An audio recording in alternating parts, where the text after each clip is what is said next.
even though all these amazing things were happening to me, I'm getting acknowledged for my Malaysian songs, but not my English stuff.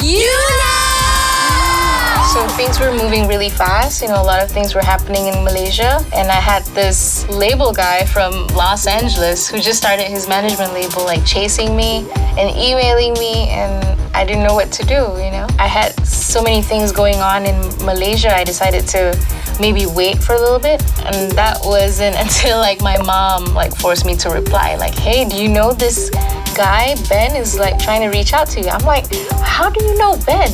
And she's like, well, Ben befriended me on Facebook. And she's like, why didn't you email him back? I'm like, well, I was waiting for the right time. So I guess that was the right time. This is it. Yeah, I went to Los Angeles.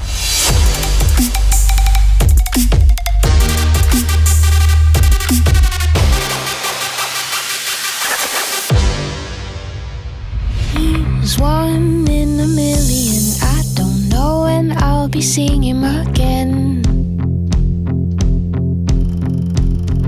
Wow, I can't believe I'm here and I'm actually doing this. I'm in the studio with producers recording my own songs. I wanna be here. We wrote probably 50 songs or something. We ended up picking maybe 5 songs and put out another EP.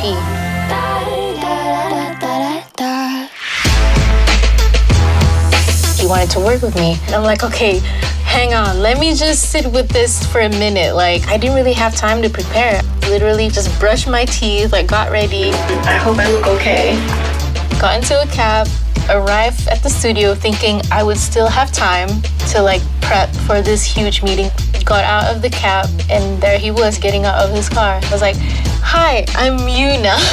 So that was me first meeting with Pharrell, such a legendary producer and artist. I love different music.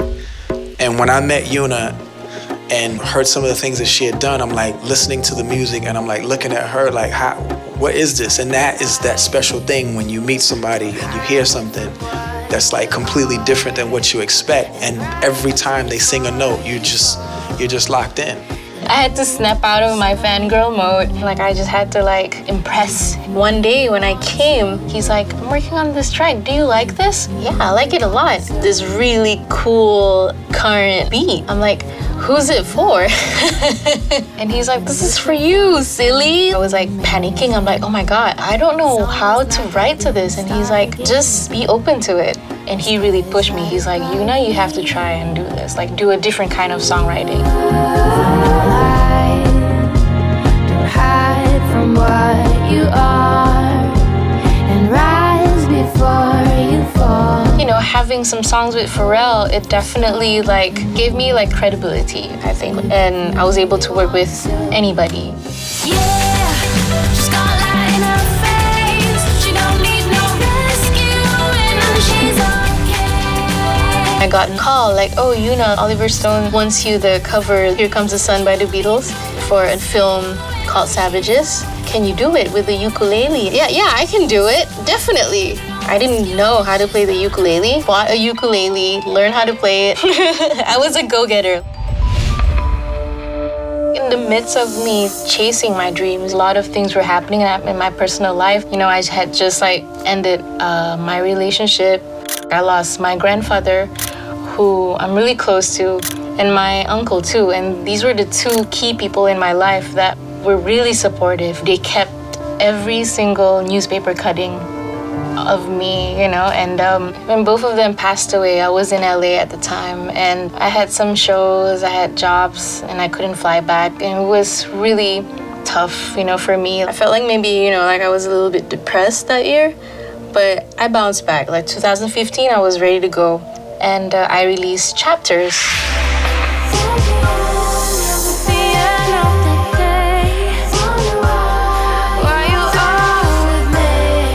From there on, there was no turning back, I think R&B was the way to go. I love making R&B tracks, and I wrote Crush, and I think Crush is still the best song I've ever written, You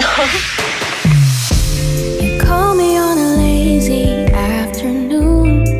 This is a beautiful song, and we need to get someone on this. Early 2015, I remember I was going to go to bed, And then Ben, my manager, called me up and he was like, yo, you need to get ready right now and we need to go see Usher. I'm like, what?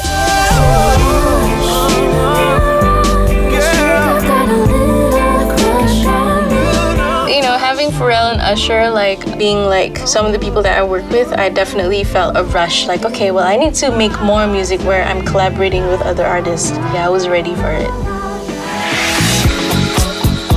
Rouge is a testament to like my hard work throughout all these years, you know, and I can do whatever kind of music that I want, you know. Every song that I was working on, like I had someone in my mind, like, doop, G-Eazy, ooh, Tyler would be great on this. And everything is just like the first instinct. I just really just went for it. I'm really happy that they feel like it means something to them to be on these tracks. So yeah, I'm really grateful for that. Why don't you write something about your home country, Yuna? Like, did you forget home? So these are all the words that have been like thrown to me the past years. But I wanted to take my time. You know, I didn't want it to be forced. I finally reached a point where it's natural to me. I've been trying to create something using old Malay poetry melody. It's called Syair, and then we made Forevermore. I found the strength I'm looking for. I'll take it to forevermore. We came up with this beautiful piece of art that we both love, you know, and it's out of love. It's just like a homage to my hometown, the kids in my hometown, the small grocery store. It's not trying to prove something, trying to prove that I'm more Malaysian than ever.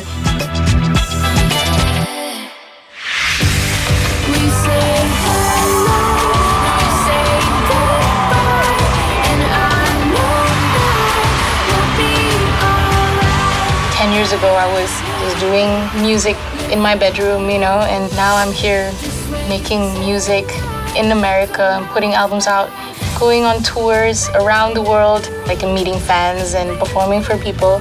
This means a lot to me. This is my first time performing in front of you.